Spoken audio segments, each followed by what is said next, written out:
Hola, buenas. Bienvenidos a Innovados, un podcast de Innótica. Hoy comenzaremos con el capítulo número 7, que hemos llamado BMS, un software para integrarlos a todos. Esto tomando una clara referencia al Señor de los Anillos, y porque suena como un título bastante interesante. Pero ciertamente hoy vamos a hablar de software, hoy vamos a hablar de esa necesidad de integrar sistemas bajo una única plataforma. Y aquí nos están acompañando Carlos Dobuto. Hola Carlos, ¿cómo Hola estás? Johnny, buenos días, ¿cómo estamos? ¿Todo bien? Buenos días, chamo. Y también nos está acompañando Hola, Oscar Johnny. Calcaterra. Bien. Oscar, ¿cómo te va? Bueno. Qué buena manera de comenzar este Oscar podcast. siempre motivado. Nada, yo siempre estoy Sí, yo me sí. entreno un poco antes de cada capítulo. Pero bueno, quisiéramos comenzar con la típica pregunta, porque muchos se pensarán que es un BMS, de qué me están hablando, de qué va a ir este capítulo. Entonces, Carlos, me gustaría comenzar contigo y tu definición de qué es un BMS. Bueno, en mi papel de profesor siempre comienzo explicando un poco que el BMS o el Building Management System no es más que una solución que viene del área industrial, del antiguo o siempre existente SCADA. Y un SCADA, por la denominación de sus siglas, es supervisión, sistema de supervisión, control y adquisición de datos. Una solución, un software que permite adquirir data y presentárselo al usuario. Diferencia que el Building Management System contra el SCADA industrial es su aplicación. Es decir, la aplicación de este software denominado BMS va orientado a las soluciones de áreas comunes de un edificio particularmente. Y así como está el del edificio, existen otros como personalizados a cada sector. El de energía, Energy Management System, el de habitaciones, el Room Management System, y así con cualquier otra cantidad de denominaciones que existen en el mercado, por ejemplo, el de las cámaras de seguridad, Video Management System. Y no es más que lo mismo, es adquirir datos para presentárselo al usuario de algunas formas específicas para cumplir o cubrir una necesidad que tenga el usuario, en este caso, sobre una infraestructura. Bueno, sí, ciertamente esa es la definición general a la que quería llegar, porque sin importar de lo que estemos hablando, como bien dijiste, el sistema de energía, de agua, de seguridad, eso al final son software que van a mostrar información referente al sistema que estén trabajando. Y aquí una parte muy importante es tener en consideración que esto viene, o los BMS, vienen a dar una respuesta de integración que vienen arrastrando de un problema que suelen tener las edificaciones, y es tener sistemas aislados. Claro. O sea, sistemas que son islas. Es decir, tengo un sistema para seguridad, tengo un sistema para energía, tengo un sistema para la activación de los ventiladores de ventilación forzada, tengo otro para la climatización, y así Es sucesivamente. el típico escenario ese, Johnny, disculpa que te interrumpa, del constructor que dice, yo quiero hacer mi torre inteligente y voy a contratar a todos mis proveedores un software de gestión. Y resulta que tienes después 10 servidores Exacto. que necesitas gestionarlos y no sabes qué hacer ahora con esos 10 servidores. Necesitas 10 especialistas, 10 máquinas, 10 monitores. Una Y empiezas a decir, ya pesadilla. va, ¿qué estoy haciendo? ¿Qué estoy haciendo? Es una locura. A nosotros ya nos ha pasado trabajar en situaciones como esa, en las cuales hemos entrado posterior a la definición del proyecto y que ya hay cierto grado de avance, y cuando nos encontramos con esa realidad de integración, vemos que ciertamente hay prácticamente un sistema un software o un servidor, como bien mencionas, para cada especialidad. Y esto ya te crea un caos dentro de la estructura que se va a llevar a cabo. Oscar de esto tiene experiencia y quisiera escuchar algo de lo que nos ha pasado. Sí, ahorita me causa gracia, me estaba imaginando cuando Carlos describía una sala de control, que tú cuando la concibes en un plano, un edificio, tu idea, donde vas a invertir $2 millones construyendo tu torre, te imaginas un CENTCOM, un centro de operaciones, bello, pero en la realidad termina siendo una granja de servidores con 10 monitores, con un desorden de control y nada, y nunca tienes nada operando de forma correcta. Cuando lo llevas a nivel de software, puede pasar lo mismo, porque tú tienes cientos de aplicaciones que al no estar integradas, ni siquiera te acuerdas cuál está bien configurada, cuál es la que deberías estar utilizando aquí, cuál es la que deberías estar utilizando para la ventilación, la climatización, una pesadilla. A mí particularmente no me gusta la forma en que tú tienes muchas aplicaciones sueltas cuando puedes tener una sola que domine a todas. Y eso es lo interesante, porque me imaginaba también en los 80 que es una SCADA. Carlos describía una definición completa de lo que es SCADA, pero esa definición, según entiendo, viene muy atrás, ¿correcto?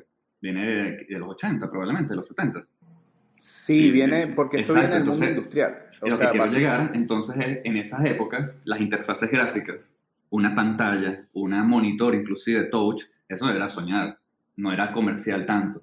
Que era lo típico, una tablero a punta de botones y actuadores o lucecitas, LEDs.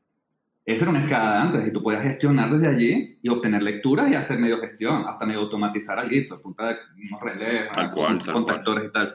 Esa evolución me llama la atención full, me llama mucho, eso es lo que estaba pensando en el software. Ahorita estamos a nivel de software, ya sabemos que siempre nos vamos a quedar a nivel de software porque la capa de hardware, que es la que controla todo, está bastante más dominada que en el pasado, ¿no? Ya hay una unificación de protocolos, de términos de comunicación entre los distintos subsistemas, para eso tenemos protocolos, ¿sabes? Como hemos hablado, BACnet, Modbus, bla, bla, bla, bla, bla, donde nos ayuda a que todas estas subespecialidades, o subespecialidades, mejor dicho, de cada quien, al finalizar, sea cual sea su subsistema, puedas tener un protocolo de salida o una salida de data donde alguien capture todo. Y esa es la esencia de esta misión de lo que vamos a hablar hoy. Mira, y hablando de esto, Oscar, que tocaste un punto cuando comenzaste a hablar de los protocolos. Sabes que hay una pregunta recurrente que nos realizan cuando estamos en algún proceso con algún cliente. Y siempre nos preguntan, porque nosotros trabajamos bajo la filosofía de usar tecnología abierta, tanto desde el punto de vista de hardware como de software. Y siempre nos preguntan que por qué trabajamos el software que vamos a realizar, el BMS, porque siempre lo trabajamos bajo una tecnología abierta. Entonces, porque ellos, bueno, vienen, ¿sabes? El marketing o lo que te lleva a que usas software privado, como puede ser una solución bajo Windows o bajo algún software particular de alguna empresa, desarrollado específico, o trabajar bajo una plataforma abierta, que en el mundo del control está muy bien desarrollado. Entonces, tu opinión ahí, o cómo responderías a esa pregunta cuando te preguntan, muchachos, ¿y por qué ustedes trabajan con una plataforma Lo primero abierta? que rápido veo de esta pregunta es que hay como dos vertientes. Una es la plataforma abierta que utilices y una cosa es el código que hayas programado sobre esa plataforma abierta, porque entonces ese código también lo dejas abierto. Ahí es donde no, porque es como la personalización, por la capa de personalización que le haces a un edificio o un control, ¿sabes? Tu código muy específico por tus sensores y tal. Ese código sí debería ser en un repositorio privado del cliente. Ahora, no quiere decir que fue escrito o desarrollado sobre tecnologías abiertas que le permiten al cliente, ¿cuál es la garantía de él? Que la información está abierta y en ningún momento se va a quedar dependiendo de que le dejen de dar soporte porque cierta empresa que dominaba cierto único protocolo o forma de concebir un sistema cerrado dejó de prestar servicio. Entonces te garantizas, al estar en el mundo de open source, tanto de hardware o de software, es que tengas esa comunicación, que es lo que hace bonito este mundo de telecomunicaciones y nubes y servicios todos en línea. Poder la interoperabilidad entre los distintos subsistemas. Entonces ese código abierto para el cliente tiene que ser muy importante porque si lo haces cerrado, tus gastos se incrementan, tu personal para hacer actualizaciones o inclusive el técnico tiene que estar certificado muy específico en esa área cuando puedes tener lo mejor del otro mundo, que es flexibilidad, orden, transparencia, que es lo que se busca mucho ahorita, y flexibilidad de adaptarte a las nuevas tecnologías. Y en ese último punto es donde nos enfocamos mucho nosotros, la flexibilidad. Ahorita estamos en los 80 hablamos que estamos en paneles de control con luces. Ahorita estamos con software de gestión a punta de pantallas touch y celulares, pero no sabemos si en 10 años ya estamos haciendo instrucciones holográficas o por voz a los sistemas de escala. Tenemos que tener esa versatilidad, eso lo logras con tecnologías abiertas. Cerradas sí, pero te va a costar más caro. Y dependes de alguien. Claro, claro. Oye, qué buena. Claro. Sí, es así. Esa es muy buena respuesta. Y nos ha pasado, ojo Johnny, porque nos ha pasado. Hemos encontrado sí, clientes que claro. nos han dicho, Carlos, invertí tanto dinero acá con una marca específica y ahora me están pidiendo una actualización y me ha tocado pagar hasta 5,000, me han pedido $7,000 o más de actualización porque ya el software tengo que modificarlo, lo cual me parece súper leonino. Ojo, Sí, esas son de esas prácticas dentro de la industria que ciertamente existen porque funcionan. O sea, porque hay empresas que basan su modelo de negocio Para el en soporte ofrecer técnico. ese tipo de solución. Para el soporte, que te amarran en el tema del soporte técnico, porque la tecnología que se implementó en su momento era propietaria, por decirlo así. ¿Qué pasa? Esto te obliga a mantener un soporte con ellos, porque si te sales de ellos, te quedas en el riesgo, o sea, es muy probable que no consigas otra empresa, ya sea de servicio o fabricante, que pueda trabajar para brindarte un soporte ¿Sabes qué me sobre el llaman? sistema. Entonces, cuando tú inviertes esa plata en un proyecto de estas características, tú lo estás invirtiendo porque tú ves ese servicio funcionando en 10, 15 años. O sea, en esa inversión para después posteriormente hacer algún proceso de mejora dentro del sistema.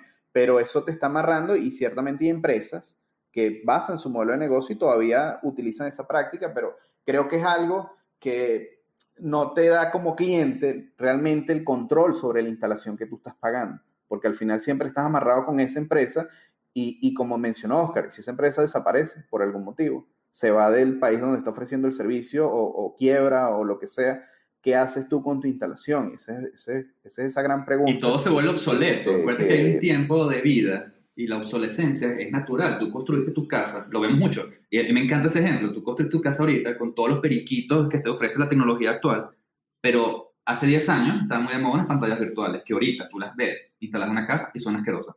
Porque no, la tecnología de ahorita, las pantallas son demasiado increíbles, pero hace 10 años no eran tan resolución tan fina. Y nada más con ese, y quizás las carcasas o el maquillaje no son iguales. Te quedaste de forma permanente anclado a ese nivel de hardware. Pero a nivel de software puede ser lo mismo, te quedaste anclado a una versión de Windows o una versión X de algún componente cerrado que se ve horrible o no lo puedes operar después de 10 años. Y eso influye mucho, por eso es que las tecnologías abiertas te permiten de alguna forma no neutralizar, pero que esa curva de adaptación, de flexibilidad, de mejora, la puedes aplacar más al transcurso de la vida útil de un producto, ¿no? Por ejemplo, en 10 años después, si quieres rescatar un proyecto que también nos llega a mucha gente, en tecnologías raras a veces, si está tecnología abierta, tú dices, mira, ya te me leo la documentación rapidito, ya sé dónde me conecto, y te vuelvo a recuperar un sistema. Esos son los beneficios. Es que beneficios son infinitos. Y rescataría finalmente... Totalmente. Y es la concepción de qué significa un código cerrado, porque, o temas de licencias, porque me pasaba antes del mundo open source, por llamarlo así, open todo, de que tú eres muy celoso con un sistema. Tú por haber creado un controlador, alguien que te pague una luz sencilla, o un aire acondicionado, o una línea de producción donde tienes estas temperaturas y tal, solamente por haber creado algo. Es natural que tú sientas, coño, tengo que patentarlo. Esto es un sistema personalizado, tuvo una inversión de tiempo, de conocimiento, cuando realmente no es así.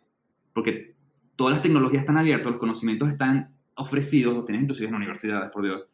Agarras y consigues toda la información que necesitas en el momento abierta. Entonces hay que quitarse ese chip de cerrar todos los conocimientos, porque es inválido. Si alguien te quiere copiar algo, lo copias en un momentico. Es que es una visión, Sí, es un tema de visión. Un paradigma, es un cambio de como paradigma. Y aquí, Carlos, Totalmente. es así, es como el trabajo compartido, de metodología, que también es un tema porque la gente tiene miedo oye, van a entender cómo trabajo, me pueden después copiar mi método. Entonces, esto es un tema de visión. ¿Y sabes qué, Carlos? Aquí sí te voy a dar la palabra, porque sabes que también es chimbo encontrarse cuando te encuentras una instalación que trabaja con algún sistema que no cumple con lo mínimo que debería tener un BMS, que son esas características de monitoreo, de configuración y de reporte. sino que ves cualquier cosa que entregaron, incluso muchos procesos que, ay, es que el BMS no me lo entrega, sino lo da de esta forma, después yo tengo que ir y agarrar esa información y llevarme al otro lado para poderla procesar, porque realmente no es un BMS. O sea, entonces ahí sí me gustaría que porfa Eso nos marcó. explicaras un poco más sobre eso. Eso nos marcó, porque efectivamente muchos clientes o muchos constructores, promotores tienen la percepción de que la gran empresa transnacional es la solución para ellos. Y efectivamente sí, o sea, tienen grandes productos, pero es que esto es un tema de servicio, realmente.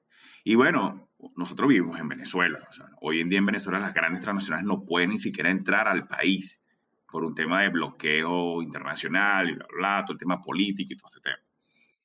Seguridad, o sea, realidad mundial, estamos en pandemia, o sea, y junto a todo este escenario, pues el cliente siempre dice, no, me quiero quedar con la gran marca que estoy contratando porque yo la llamo a Chicago y me va a responder. Tal Pero cual. no te van a responder porque es un tema de servicio. Y he visto aquí instalaciones de grandes corporaciones en donde estando en la obra y teniendo personal dedicado a revisión y monitoreo exclusivo solamente del SCADA, le preguntas, por favor, dame un informe de cómo están funcionando los chillers y te dicen, no, ya va, yo no puedo ver el monitoreo de lo que pasó la semana pasada. Uy. Déjame llamar a casa matriz a ver si pueden meterse en la base de datos y poder extraer esa información. Y eso no es un SCADA, eso no es un BMS, eso no es un software de gestión, porque es un software de visualización. Entonces ese mismo día yo me preguntaba, pero ya va, ¿qué está pasando aquí? Este señor lo que está es solamente sentado frente a un computador, a un monitor, viendo lo que está ocurriendo. Y primero, ¿para qué está en la obra? Segundo, ¿para qué está este software si lo que hace es visualizar nada más y no puedo ni siquiera ver qué pasó? Y esa era una gran corporación en un gran edificio de nuestro país. Y era una empresa transnacional, una empresa bancaria, un edificio de una institución bancaria privada enorme que seguro invirtió un dineral y tenía algo para monitorear. Y entonces tú dices, no puede ser. Exacto. Y por eso lo digo yo doy clase y siempre en las clases te estoy hablando, señores, no acepten un software de gestión. Nunca lo acepten. Si no tiene cada módulo una sección, una etapa, un módulo de gestión de monitoreo, otro para configurar y otro para reportar. Porque es importante ver lo que está ocurriendo. Importante modificar las variables en las estrategias de control, porque eso es lo que te busca la máxima eficiencia que tú buscas y persigues. Y posteriormente es importante visualizar, porque si no ves lo que ocurrió en el tiempo, estás ciego y no estás recibiendo realmente la información que necesitas, porque en eso se basa la toma de decisiones histórico a lo largo del tiempo.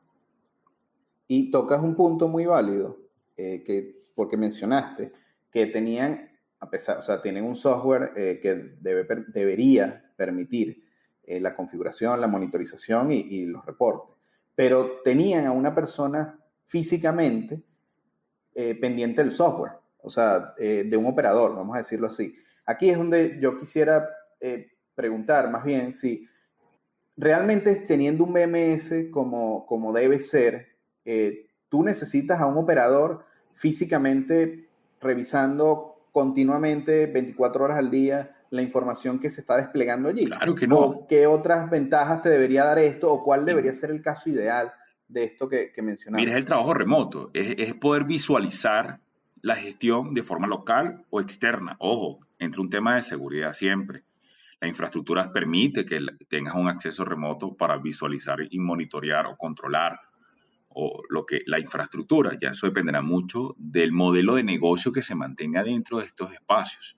Pero el gran poder de esto está en que el sistema pueda tomar o el software pueda tomar decisiones de monitoreo e informar cuando se sale de aquellas propiedades de configuración que han sido preestablecidas para un elemento específico. Exactamente. Más adelante llegaremos seguro a la inteligencia artificial. Pero hoy en día, Bueno, por lo menos ese monitoreo y configuración, Johnny, y reportes debería llegar remotamente para que no tengas una persona de dedicación exclusiva allí, Sí, pueden ocurrir mil problemas. O sea, nos ha pasado a nosotros. Se nos ha quemado un servidor, se nos ha quemado un disco duro, Sí. y eso puede ocurrir. Bueno. Pero es parte de la electrónica que está allí. Lo importante es que lo que está ocurriendo dentro de la infraestructura no se pierda. Claro, porque nuestras redes, fíjate que en ese caso que mencionaste, sí, se ha quemado un servidor o un disco duro, pero es que lo que se está perdiendo de momento, mientras se hace el reemplazo, es la capacidad de visualizar información, porque todos los equipos, o sea, toda la red es descentralizada, no depende del servidor para la Bingo. toma de decisiones sobre los sistemas. O sea, en esa torre sigue funcionando la activación del sistema de ventilación forzada, sigue funcionando el tema del bombeo, o sea que los sistemas siguen operando. Lo que se pierde de momento, y ojo, de momento, es la capacidad de visualización, porque en el momento que se levanta el servidor nuevamente, se recibe el pooling de la información que tienen los nodos almacenada de operación. Entonces, eso es una gran ventaja de contar con sistemas descentralizados que le van a suministrar la data a estos software de supervisión para que puedan Los nodos, operar. Sí. La esencia de todo. Y Oscar, ¿cómo tú ves, o cómo ves tú, mejor dicho, que esta capacidad remota de los sistemas de supervisión nos ayuda a día de hoy, o qué beneficios lo ves en esta época ahora de pandemia, de pospandemia, de que sabemos que hay una fobia ya en las personas a estar en los sitios, a tocar cosas? O sea, ¿cómo ves tú que esto nos pudiera haberse beneficiado por utilizar software de estas características? Mira, el momento es ahora. El nuevo orden, como yo lo veo, vamos a ponernos un poco predictivos. No sé cómo llamarme, me voy a poner la gorra, la franela de mago, la bola de cristal. Kryptonizo. Exacto. El mundo cambió definitivamente y se está buscando el menos contacto posible y hacer todo remoto. Creo que con esta premisa no me equivoco. O sea, todavía no estoy soñando. Esto es clarito. ¿Qué necesitas? Por todos lados, sensores o actuadores que se puedan controlar remotamente. ¿Qué es lo clave aquí? El canal de comunicaciones, que es lo que siempre hablamos. Si lo haces cableado o lo haces inalámbrico. Cada uno tiene sus beneficios, cada uno tiene sus precios. Allí creo que va a haber un gran adelanto o un gran impulso, porque deberíamos empezar a ver grandes despliegues de Internet de las cosas por todos lados, que es el momento, así como Internet tuvo su boom, y los videos, recientemente las conferencias, toda esta reunidera en línea, Zoom, Hangout, Skype, cambió, se hizo ya rutinario, hasta para mi hija de 7 años, como ve las clases en el colegio. Creo que va a ser el Internet de las cosas más relevante ahora, y te vas a comunicar más que nunca. Ahora, se crea el mismo problema. Te comunicas, almacenas data, pero si no la visualizas de una forma ordenada y la consultas históricamente, como Carlos hace hincapié, no haces nada. Porque tú tienes que capturar la data, dejarla en registros, después la analizas y sobre ese análisis puedes determinar si te saliste de alguna banda o condición para emitir una alerta, que es la premisa de todo esto. Si no tienes una alerta, una notificación, no actúas o alguien humano no toma una decisión. Es así de sencillo. Seguimos en esa clave. Ahí creo que va a haber todavía un cuello de botella en la unificación de esos software, de esas gestiones. Los aparatos hardware van a estar explotados por todos lados. Tu nevera ya se comunica probablemente.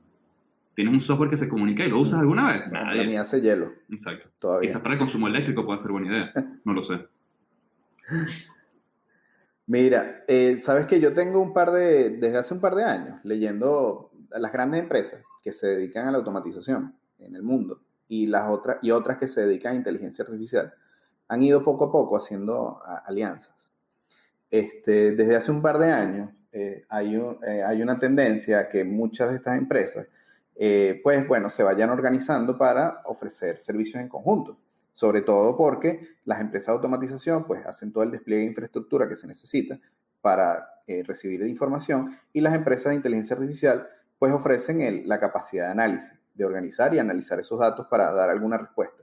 Pero he estado viendo una tendencia que pasa un poco del tema que nosotros vemos como tradicional en un BMS.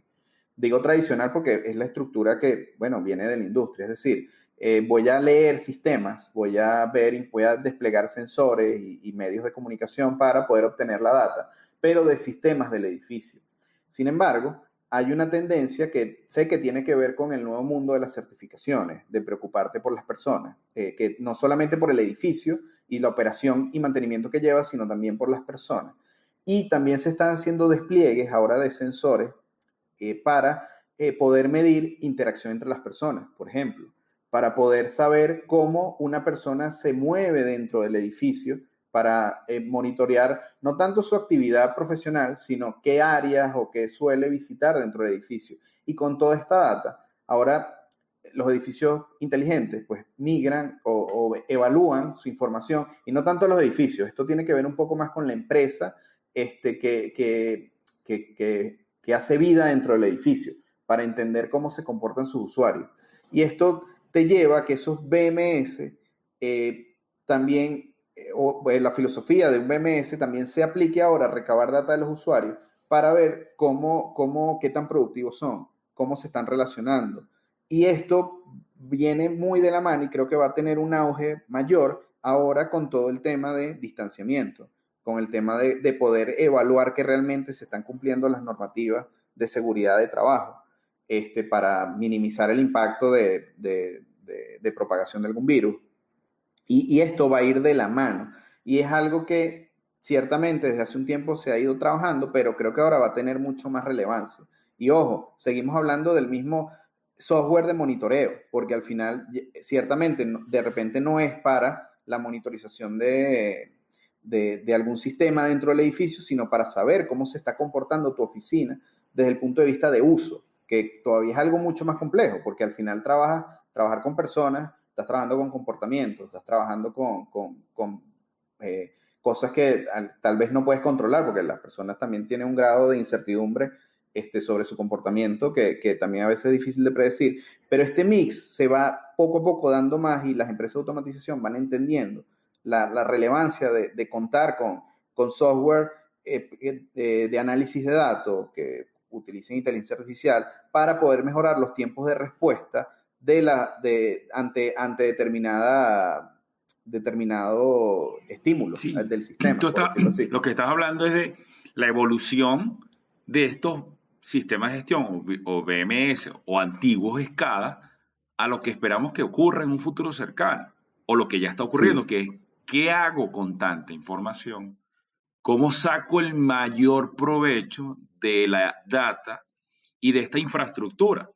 Porque, por ejemplo, siempre se piensa en el edificio, sí, en la gestión de las zonas comunes.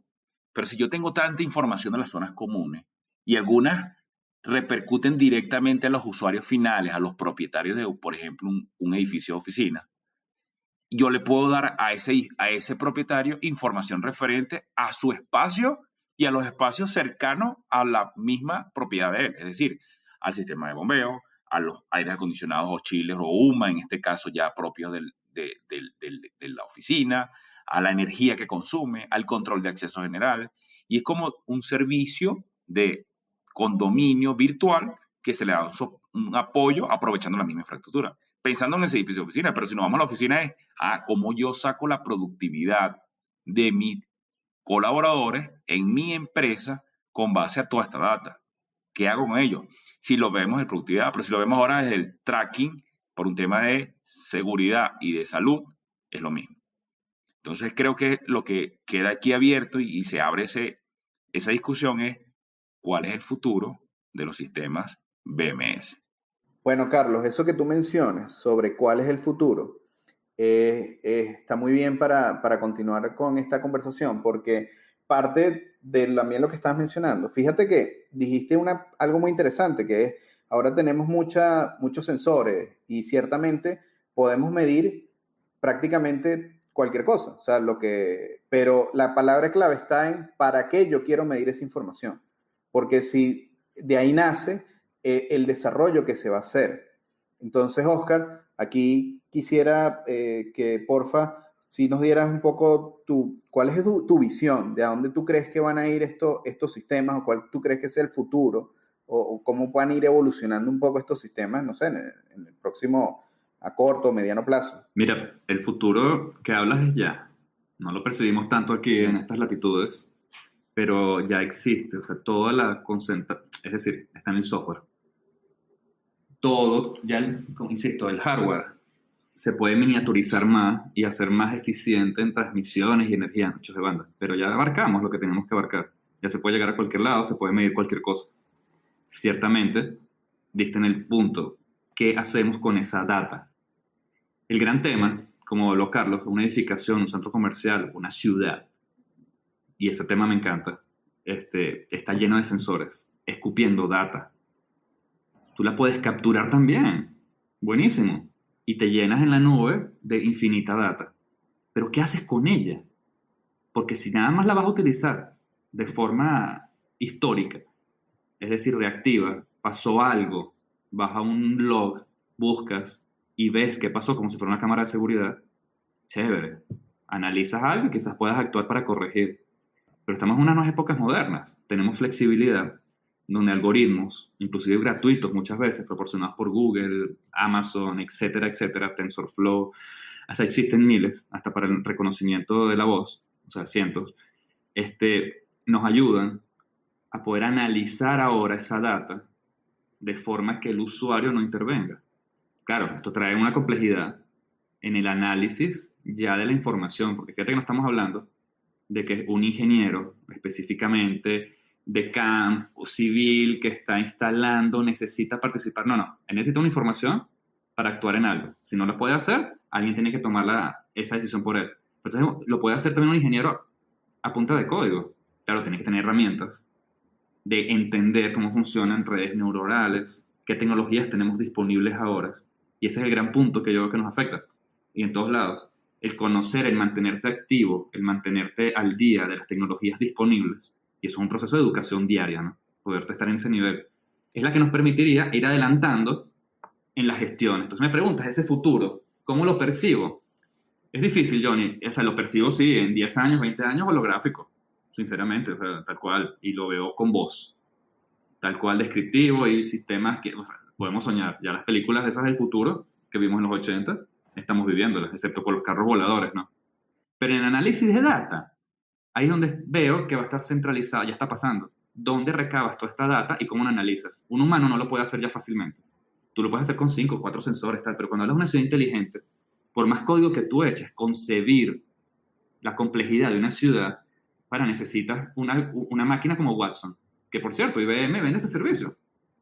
Tú compilas data y alguien te la tiene que analizar. Ese es el futuro, ya pasa. Ahora que sea tan comercial, no. Pero es que nada es comercial apenas sale. Ahorita IBM o Watson te puede cobrar un ojo de la cara. Así como te costaban 2 megas de disco duro en la Segunda Guerra Mundial, qué sé yo. Ahorita, ¿cuánto cuesta un disco duro? Nada. Bueno, eventualmente las herramientas como predictivas, Watson tal, estarán disponibles más accesibles al público. Un algoritmo mucho más sencillo. Ya están pasando. Ahora, esos niveles macro, poco a poco, quizá lo tendrás en un reloj, eventualmente. Podemos predecir, soñar, X. Todo termina en una pantalla o un software que recabe toda la data y la analiza por ti y te ayuden a tomar decisiones rápidas, bien sea de mantenimiento. Eso es correcto. O de alguna decisión, porque eres una persona que necesita mejorar un sistema. ¿Cómo lo mejoras? Pues estudiando lo que pasó en el pasado. Sencillito. Esas son las vertientes. Entonces no hay mucho que soñar. Todo termina en el análisis. Capturar data, Johnny. Ahí está el secreto. ¿Cómo capturas la data? La centralizas. Los canales de comunicación, las señales, el ancho de banda. Ese es el foco. Ese es el gran negocio. Dale, yo tengo dos visiones de eso, como dos aristas, ¿no? Y es interesantísimo que salga en esta conversación, porque es esa evolución y particularmente estoy enamorado de ello y estoy estudiando y haciendo investigaciones al respecto, pues porque yo veo una evolución del BMS hacia el Facility Management dentro de las infraestructuras.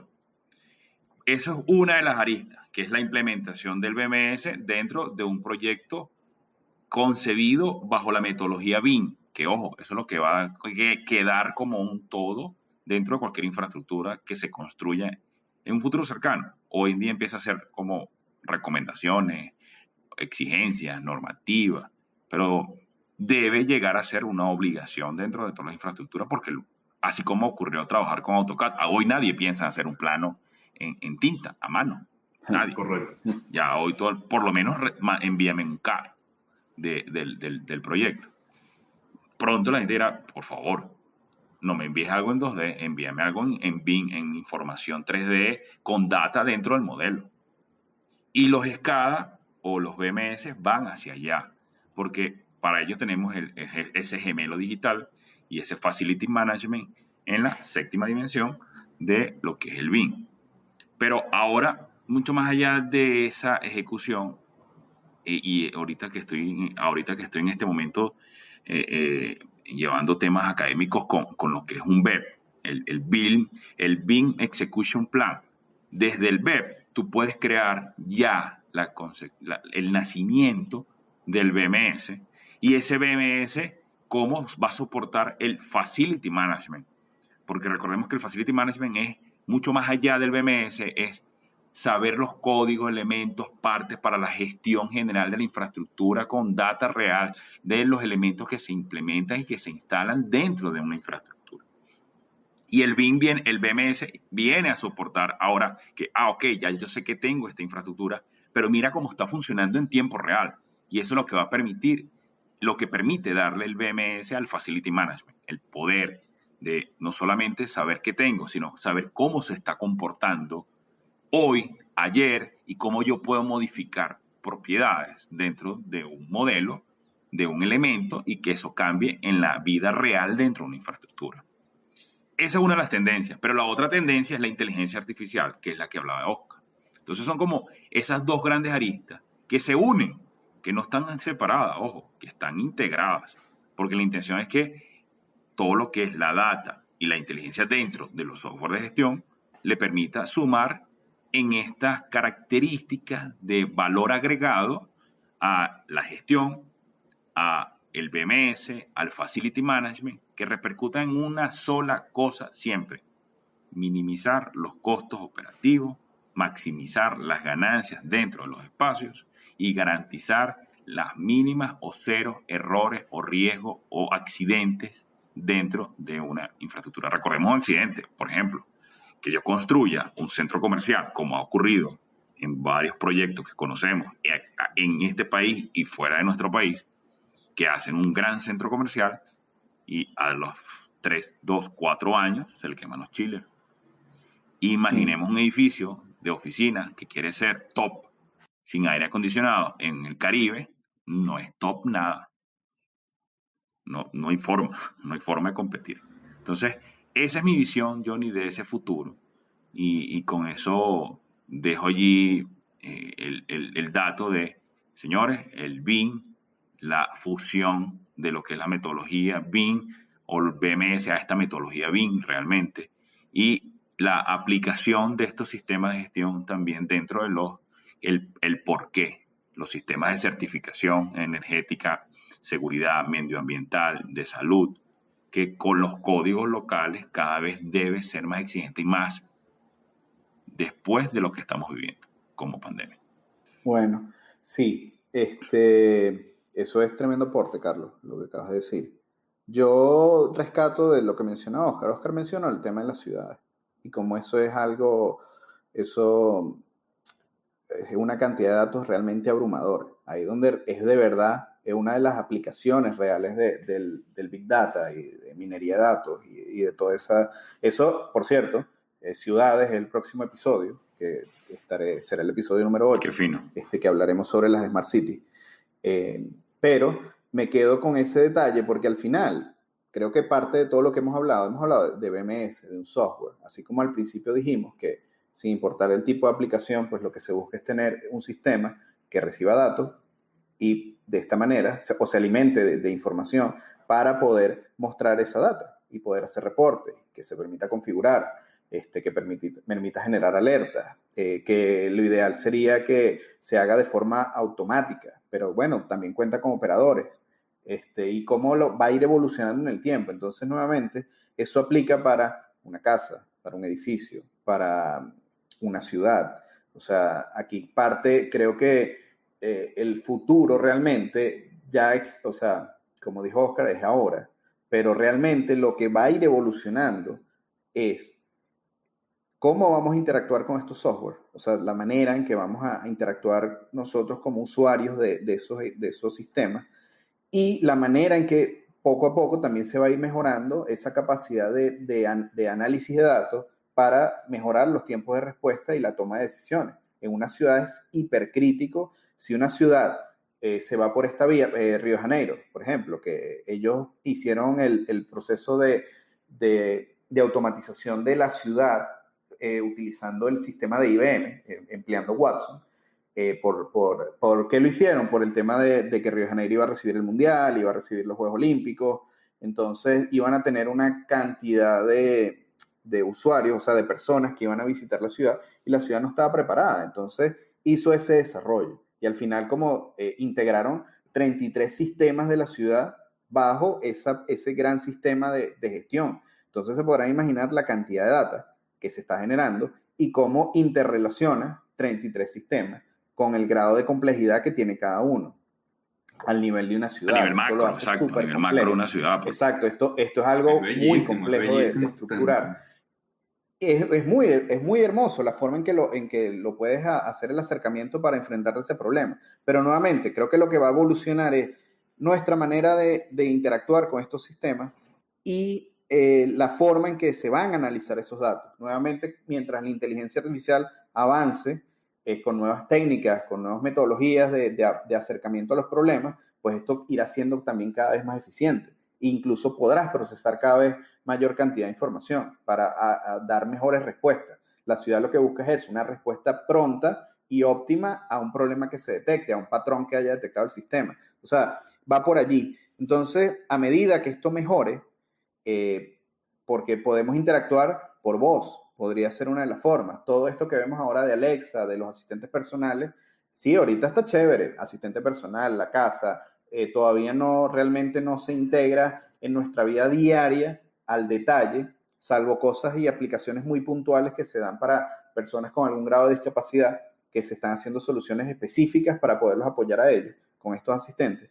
Pero esa creo que va a ser poco a poco la migración natural de utilizar estos mismos asistentes para interactuar con cada vez más sistemas y eventualmente va a llegar a los sistemas de supervisión de una ciudad, de un edificio. Johnny nos acaba de narrar la mitad del próximo capítulo. Bueno, no, pero porque el otro va a ir más chévere, pero lo que quería decir era cerrar con esto, porque es a donde creo que va a ir ese futuro de la gestión, sin importar el sistema que estemos hablando. O sea, creo que al final es algo que se va a hacer estándar de alguna forma para que de esta manera sea cada vez algo más integrado en nuestra vida diaria, realmente. Brutal. Entonces, de verdad es interesantísimo lo que está ocurriendo y cómo la digitalización está impactando en todo, o sea, y cómo la digitalización también en las nuevas generaciones. Oscar tuvo esta semana una experiencia con su niña de aprendizaje, autoaprendizaje, que es increíble para un niño de 5 o 6 años. O sea. Sí, esos temas uno suele subestimarlos. Cuando tú aprendes, eres pequeño, supongo, eres una esponja, y el ver sus papás, a nosotros mismos interactuar con sistemas, computadoras, ellos lo agarran naturalmente. Mírate un bebé usando un YouTube en un celular, lo hace natural. Bueno, ahorita pasó con Siena utilizando un PowerPoint. Es impresionante. Mi sobrina hace videollamada del día 1. Exacto.